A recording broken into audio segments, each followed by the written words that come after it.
السلام عليكم. معاكم اليوم في فيديو جديد. عندي صاحبتي سألتني قالت لي بتعرفي تعملي الأبر الأبيض؟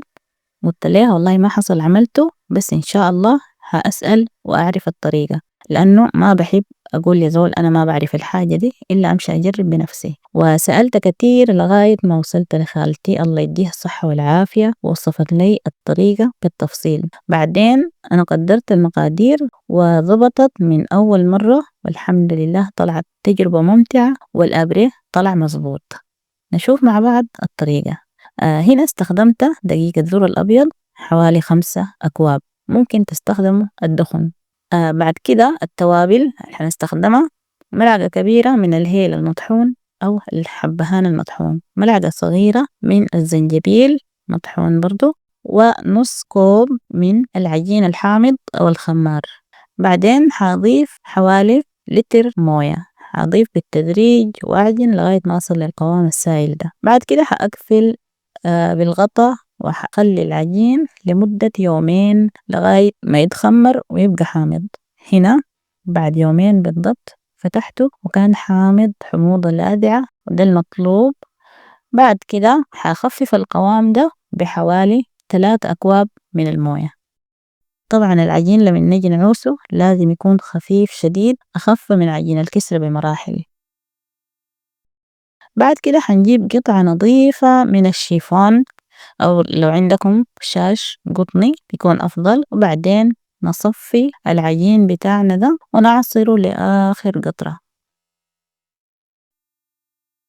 بعد كده حجيب كوب دقيق فينو ومعاه كوبايتين موية.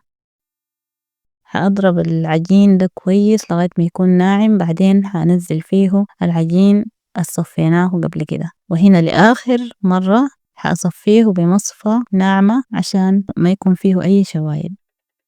هنا قسمت العجين بتاعي ل4 أقسام. طبعا التلوين ده هو اختياري، لو أنت باللون الأزرق والأحمر والأخضر، والرابع خليته بدون ألوان. طبعا التلوين اختياري، ممكن تخلوه بدون ألوان، ممكن تلونوه حسب الذوق. بعد كده حنسخن الصاج على حرارة متوسطة، نشيل شوية من العجين، بعدين نصب في وسط الصاج عشان العجين ده خفيف ممكن يتدفق من الصاج. وبالكتالة حنقوم نكتل ونكتل لغاية ما الطرقة تجف من فوق وتبدأ تطلع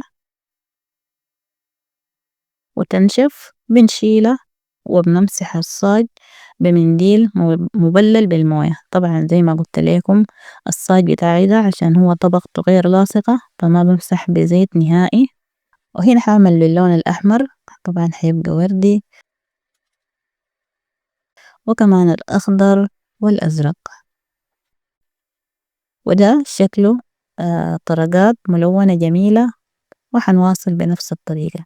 هنا البديل بتاع الكتالة، لو ما عندكم الكتالة ممكن تستخدموا الملعقة بتاعت السيليكون الاسباتيولا، ممكن تطلعوها من المقبض بتاعها وبعدين تكتلوا بيها كده بكل سهولة، بتكون الطرقة ناعمة وجميلة.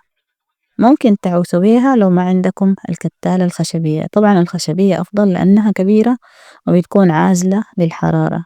ما إذا عندكم ملعقة سيليكون بتكون أكبر بتكون أفضل. ونواصل بنفس الطريقة لغاية ما نخلص الكمية كلها. وبعدين زي ما شايفين هنا حنبدأ نكسر الأبرة لقطع صغيرة، وبعدين نحتفظ بيها في كيس مقفول كويس أو علبة مقفولة كويس ونستخدمها للعصير. هنا حنشوف طريقة تحضير عصير الأبرة. بنجيب الموية، هنا عندي 500 ملي من الموية. حنضيف السكر على حسب الرغبة، ونضيف كمان الأبر الأبيض على حسب الرغبة، وبندوب السكر وبيكون كده العصير جاهز، وبنقدمه بألف صحة وهنا.